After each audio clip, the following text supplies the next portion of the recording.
Damos comienzo a un nuevo comentario bíblico expositivo. Servidores de Dios. Quien te habla es Manuel Cornejo. En esta ocasión estaré compartiendo la primera epístola de Pedro, capítulo 5 y versículo 11, donde dice: A Él sea la gloria y el imperio por los siglos de los siglos. Amén. La frase final de la dosología se produce al ver lo que Dios hace en su provisión de gracia, con las variantes de lectura que se indican prácticamente igual que la anterior en el capítulo 4 y versículo 11. La lectura más firme es de el dominio sin añadido de la gloria, que faltan en los mejores códices y que se explica por contaminación con la lectura de la dosología anterior, añadiendo por algún copista que lo echaba en falta.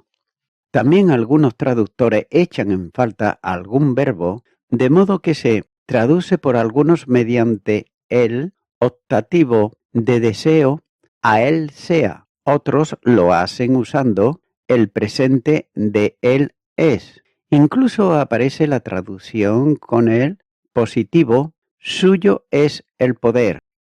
Pero no es necesario introducir el verbo porque está implícito. Así pues, la soberanía de Dios es evidente en la frase, ya que Dios tiene el dominio por los siglos.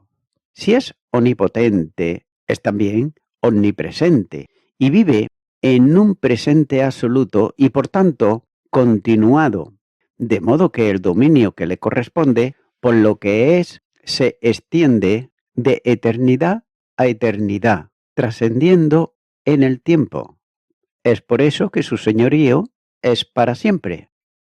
Continúo ahora con el versículo 12, donde dice: Por conducto de Silvano, a quien tengo por hermano fiel, os es escrito brevemente, amonestándoos y testificando que esta es la verdadera gracia de Dios en la cual estáis. Pedro se está refiriendo en el epílogo de la epístola al amanuense, del que se ha considerado ya en la introducción, ya que el apóstol Pablo le llama también de este modo en la primera carta a los tesalonicenses, capítulo 1 y versículo 1. Pablo, Silvano y Timoteo, a la iglesia de los tesalonicenses en Dios Padre y en el Señor Jesucristo. Gracia y paz sean a vosotros, de Dios nuestro Padre y del Señor Jesucristo. Y ahora en la segunda carta a los tesalonicenses capítulo 1 y versículo 1 dice: Pablo, Silvano y Timoteo, a la iglesia de los tesalonicenses en Dios nuestro Padre y en el Señor Jesucristo. Note que el nombre griego de este hermano es Silas, con el que aparece en varios lugares de Hechos de los Apóstoles, como por ejemplo en el capítulo 15, versículo 22, versículo 27, versículo 32, versículo 40 y también en el capítulo 16, versículo 19 al 21. El testimonio de Pedro es que se trata de un hermano fiel, ya que su fidelidad la probó abundantemente. Hechos de los Apóstoles, capítulo 16, versículo 11 en adelante. Note que para Pedro, y en general para quienes lo conocían, era digno de confianza, esto es, se le podía encomendar una misión que él la cumpliría. Mateo capítulo 25, versículo 21 dice: Y su Señor le dijo: Buen siervo y fiel, sobre poco has sido fiel, sobre mucho te pondré, entra en el gozo de tu Señor. El apóstol Pablo usa este calificativo con frecuencia para quienes colaboran con él. Por ejemplo, en la primera carta a los Corintios, capítulo 4 y versículo 17 dice: Por esto mismo os he enviado a Timoteo, que es mi hijo amado y fiel en el Señor, el cual os recordará mi proceder en Cristo, de la manera que, enseñó en todas partes y en todas las iglesias. Y también en Efesios capítulo 6 y versículo 21, donde dice, para que también vosotros sepáis mis asuntos y lo que hago, todo os lo hará saber Tíquico, hermano amado y fiel ministro en el Señor. La diferencia entre creyente y fiel es bien sencilla, ya que el creyente es el que cree y el fiel es de quien se puede creer. Este ha sido el secretario amanuense que escribió el dictado del apóstol en el texto de la epístola. Aunque como se ha dicho anteriormente, la epístola tiene muchos sublemas en el tema principal y la razón que motivó al apóstol para escribirla es la verdadera gracia de Dios. De ella escribió brevemente, no tanto en relación con la extensión del escrito, sino especialmente por lo poco que dijo en relación con la abundancia del tema. De esa misma manera concluye la epístola a los Hebreos, donde nos dice en el capítulo 3 y versículo 22, os ruego, hermanos, que soportéis la palabra de exhortación, pues os he escrito brevemente. Con todo, la densidad del escrito es bien evidente, ya que esta es la gracia que salva, como señala el capítulo 1, versículo 10 y capítulo 5, versículo 5, la que da herencia, capítulo 3, versículo 7, la que ayuda en las dificultades, capítulo 5, versículo 10.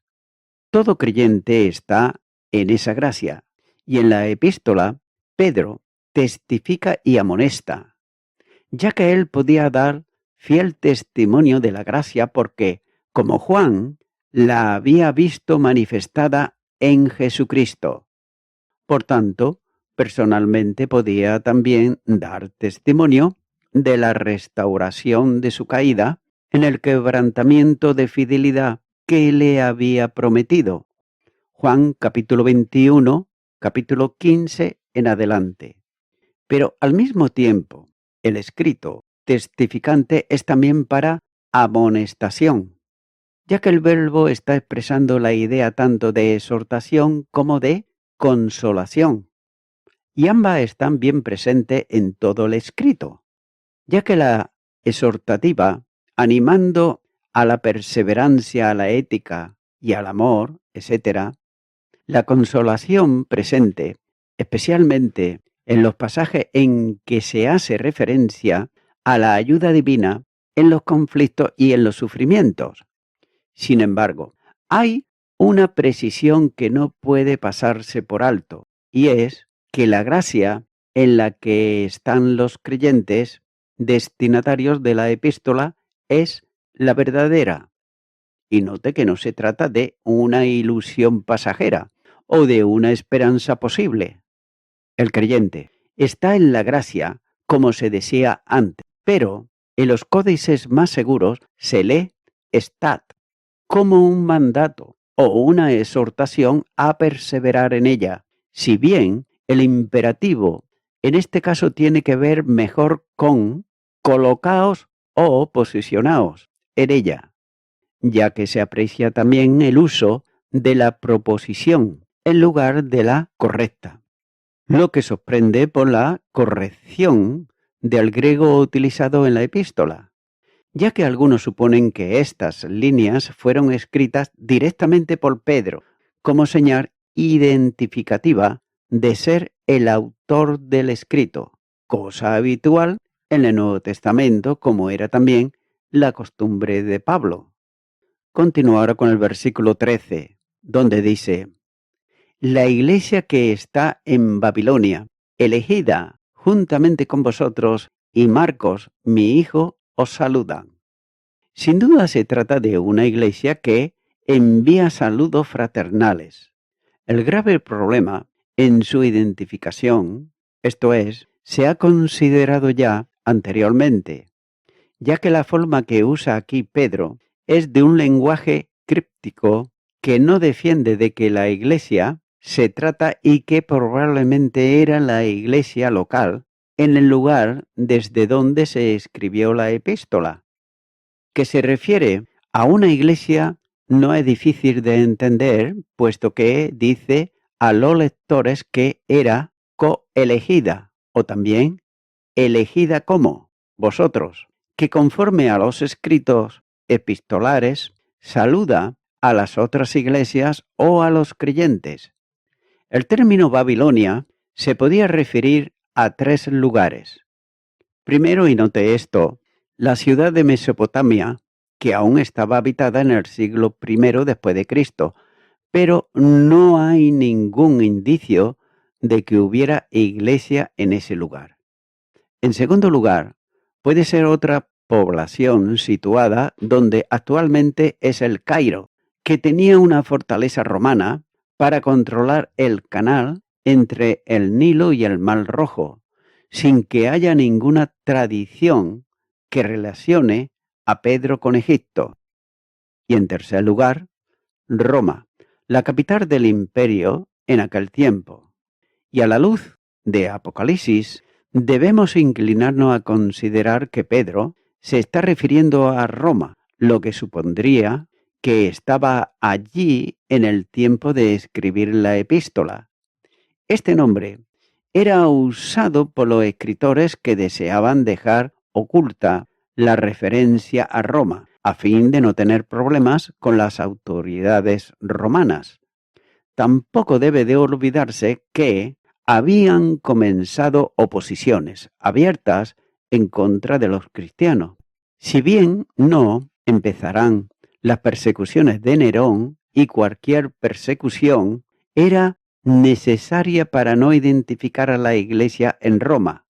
Junto con el saludo de la iglesia está el de Marcos, al que llama mi hijo. No es probable que fuese otro más que Juan Marcos, el primo o sobrino de Bernabé. Colosenses capítulo 4 y versículo 10 dice: Aristarco, mi compañero de prisiones, os saluda, y Marcos, el sobrino de Bernabé, acerca del cual habéis recibido mandamientos, si fuese a vosotros, recibidle. La casa de su madre fue el primer lugar a donde se dirigió Pedro, luego de ser liberado de la prisión por un ángel, en Hechos de los Apóstoles, capítulo 12, versículo 12.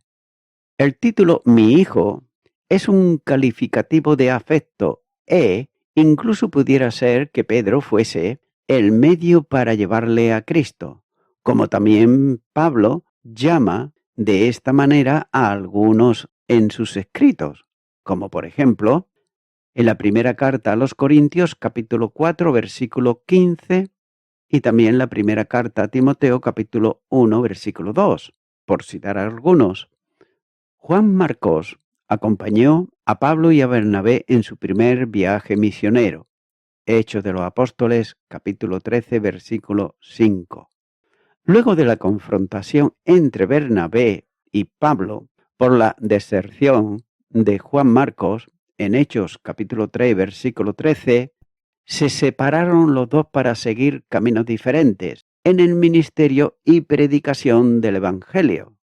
¿Acaso Juan Marcos pudo haber estado en contacto con Pedro, sirviendo en Asia Menor, especialmente en Éfeso, donde se encontraba Timoteo cuando fue llamado urgentemente por Pablo a Roma antes de su muerte?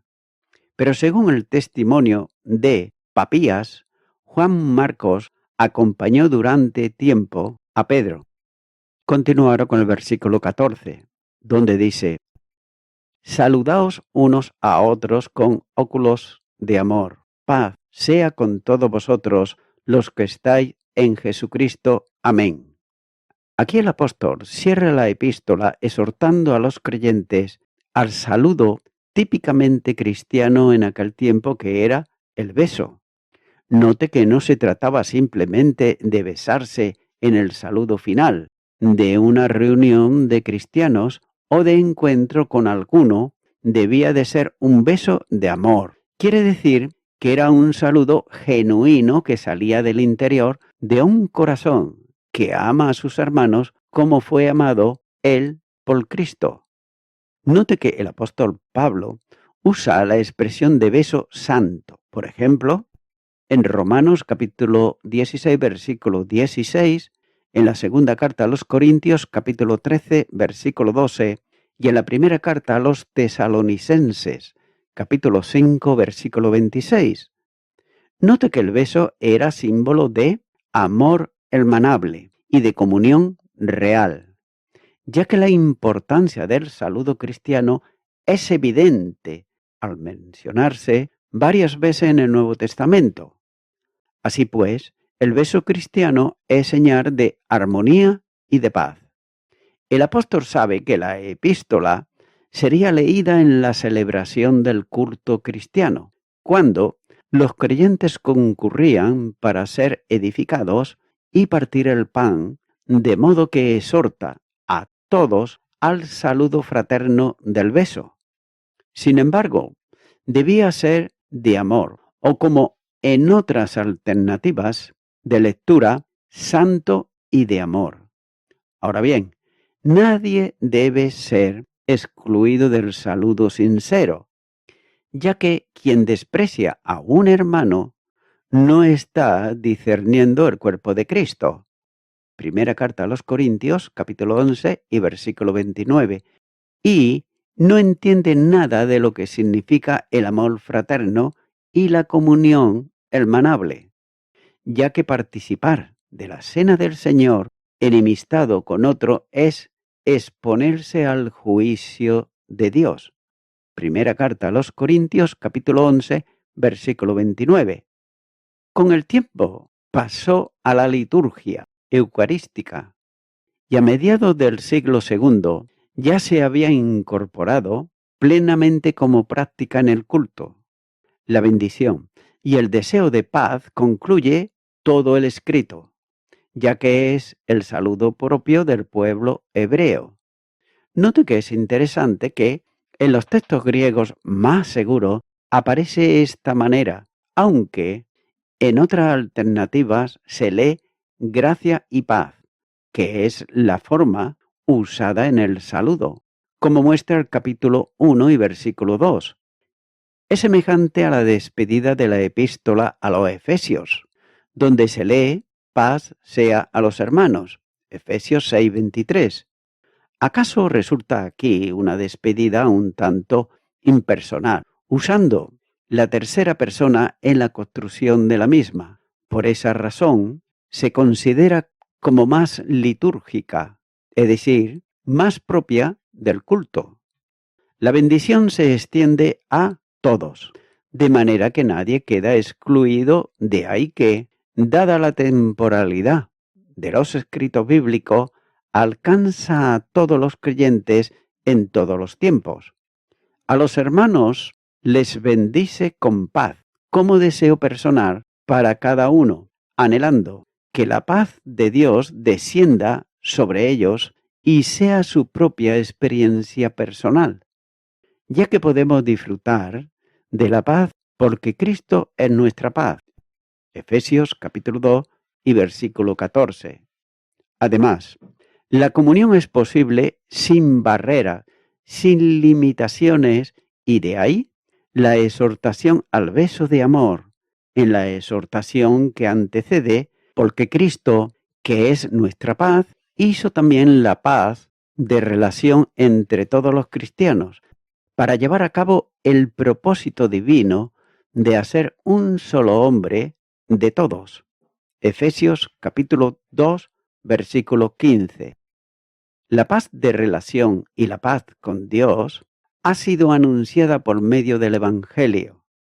El cristiano, por tanto, tiene una notable bendición de disfrutar de la paz de Dios que nos ha otorgado en Cristo. La condición de un cristiano está vinculada directamente con la paz, que convierte al creyente en un pacificador, y por esa condición puede ser llamado Hijo de Dios. Mateo capítulo 5 y versículo 9. No se trata de aspectos religiosos o de teología intelectual, sino de una experiencia vivencial y cotidiana que se expresa en muchas formas y hace visible en ellas esa realidad, ya que una vida de paz es el testimonio incuestionable de ser verdaderamente cristiano y por tanto hijo de Dios. Sin embargo, la experiencia de la paz y la bendición que la acompaña solo es posible para quienes están en Cristo. Solo en Él tenemos paz para con Dios y paz entre nosotros, ya que Él es nuestra paz. Efesios capítulo 2, versículo 14. Por tanto, la paz perfecta se puede experimentar y practicar en la medida en que se vive a Cristo. Filipenses capítulo 1, versículo 21. El amén final no está en el texto griego más seguro, aun cuando aparece en un buen número de ellos. ¿Acaso sea bueno el finalizar el comentario que nos remitamos cada uno a las múltiples lecciones y aplicaciones personales que se han obtenido del estudio? Ya que bien podría destacarse aquí dos sencillas demandas. La primera tiene que ver con la práctica de la humildad. Dios nos llama a vivir humildemente delante de Él, porque su resistencia está puesta contra quienes son soberbios, arrogantes y orgullosos. Versículo 5. El orgullo entiende, aunque no lo diga, que puede llegar a cabo su ministerio y recorrer el tránsito de la vida cristiana sin apoyarse en la gracia, porque es suficiente para ello. Pero quien realmente entiende lo que es delante de Dios, vivirá en la humildad para recibir el recurso de la gracia que necesita para la santificación y el servicio. A esta ha de unirse la práctica del amor, con que concluye el escrito, expresado en el saludo fraterno como expresión de la caridad conforme a Dios, ya que nadie puede llamarse cristiano si no practica el amor incondicional con los hermanos. Tampoco no hay doctrina conforme a Dios, ni enseñanza según su palabra, ni ministerio conforme a su voluntad, que no deba de sostenerse en el amor. Note que solo se prosigue, adelante con los ojos puestos en el término de la carrera cristiana, cuando puede decirse el mirar la obra que Dios hizo a nuestro favor, lo que el apóstol Pablo decía: el Señor me amó a mí y se entregó a sí mismo por mí. Gálatas capítulo 2, versículo 20. Y voy concluyendo con esto. Amigo y amiga oyente, las palabras finales que le escribe Pedro a estos cristianos afligidos tienen el propósito de darle la paz de Dios. Por la fe en Jesucristo gozarán de ella, y eso les permitirá vivir en paz con otros pecadores y con ellos mismos. Ojalá la palabra que Pedro prometió quede con todos los que escucharon hoy su palabra, y que todos los pecadores perdidos encuentren en este libro, es decir, en la palabra de Dios, que es la Biblia, la esperanza viva en un mundo hostil. Amigo y amiga oyente, esa esperanza viva es la persona de Jesucristo el Salvador, ya que Él vive porque resucitó de entre los muertos. Y si tú depositas tu fe en Él, con la autoridad de su palabra, te puedo decir que tendrá la paz que Él prometió y que tú no tienes. Por tanto, yo te animo ahora a que tú puedas recibir a Jesucristo en tu corazón para recibir todo lo que Él tiene para tu vida. Entre ellas, por ejemplo, la paz, la salvación, la vida eterna. Ningún ser humano te puede dar eso. Solamente el Salvador Jesucristo. Ven a Él y ora conmigo y di: Señor Jesucristo, Aunque aparento que tengo paz y que soy pacífico, dentro de mí no es así. Por ello vengo ante ti, en primer lugar pidiéndote perdón por todos mis pecados. Yo me arrepiento de ellos. Te abro mi corazón y vengo ante ti humildemente, pidiéndote salvación y que transformes mi vida. En el nombre de Jesucristo. Amén.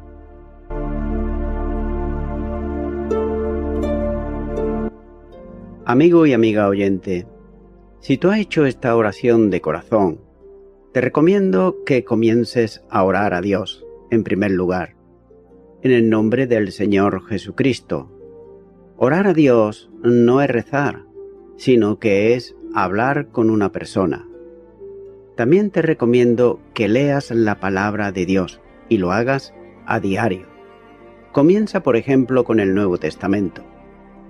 Y también, por último, te recomiendo que para que puedas crecer espiritualmente, te congregues en una iglesia cristiano-evangélica, donde se predique, se enseñe y se practique la sana doctrina y la palabra de Dios.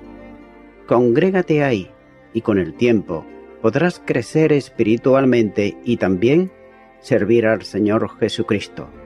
Que Dios te bendiga.